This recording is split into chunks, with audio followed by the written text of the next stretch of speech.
Our next guest reaches more than 2 million readers a day with her newsletter on politics and current events. She's a one-woman Time magazine. That's Boston College history professor Heather Cox Richardson.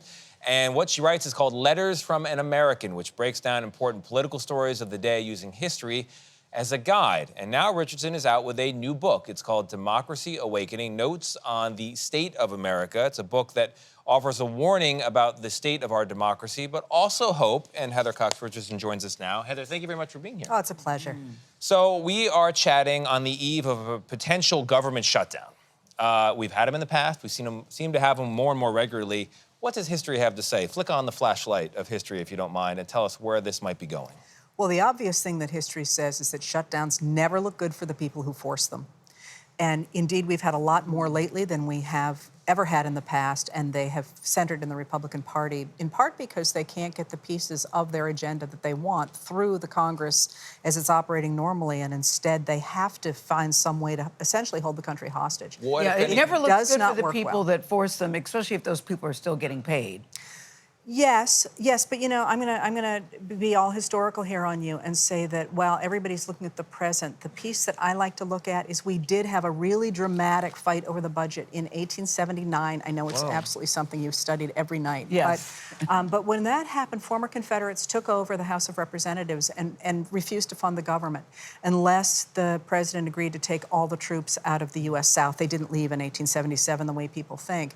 And when they did that, the president refused to sign their budget. He vetoed it again and again and again, and his back was stiffened by this person nobody knew a lot about. He was the minority leader from the House of Representatives. He was a guy named James Garfield from Ohio, and that's how we ended up with James Garfield as president in 1880, because the American people who had been leaning toward voting for Democrats in 1880 said, we're done with that. We fought that war. You're going to war against the U.S. government, and we are not behind that, and we're going to elect the guy who stood against you. Well, in some of your opening words in this book, you write, democracy dies more through the ballot box than at gunpoint. I thought that was powerful. How much of your writings serve as a roadmap for the future of democracy and how we should really cherish the vote?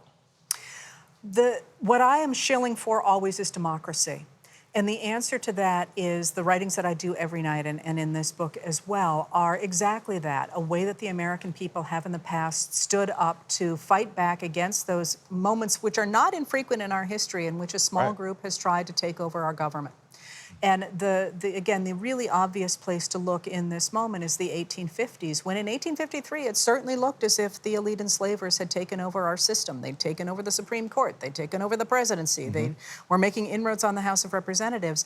And it looked as if they were going to spread enslavement nationally and use it as a model for the world. And within 10 years, by 1863, we have the Gettysburg Address based on the Emancipation Proclamation of January of that year, saying that we are going to rededicate this nation to a new birth of freedom. And in that era, only white men could vote. We also had a war following that. It's a little bit frightening to hear that you're comparing our present moment to the 1850s, because we know the next 10, 15 years is not great. Next 150 years is not great. So what does that say about the waters we are sailing into?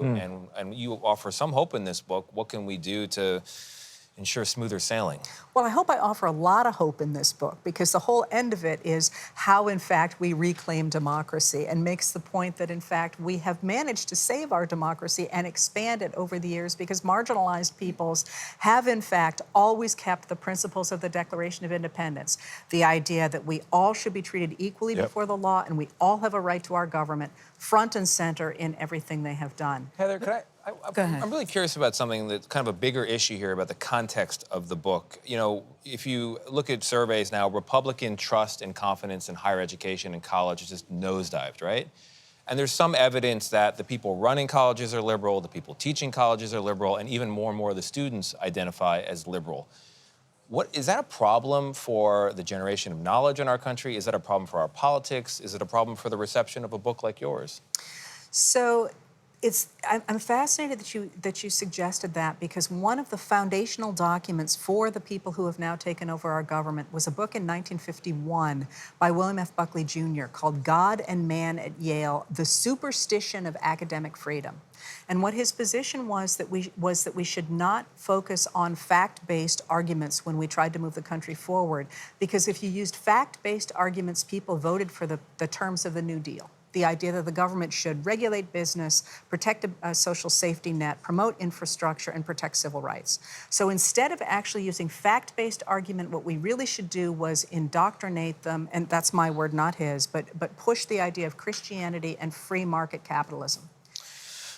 That what we're really talking about is the idea of basing our reality in reality, you know, and that, you know, what do they say? Reality has a liberal bias. But I think all of us want to get back to a world that has our feet under us with actual facts. So we would like to stand on reality. It's hard to fit history into a morning show size conversation, but I appreciate you trying. Heather Cox Richardson, thank you. Democracy Awakening on sale right now. We'll be right back.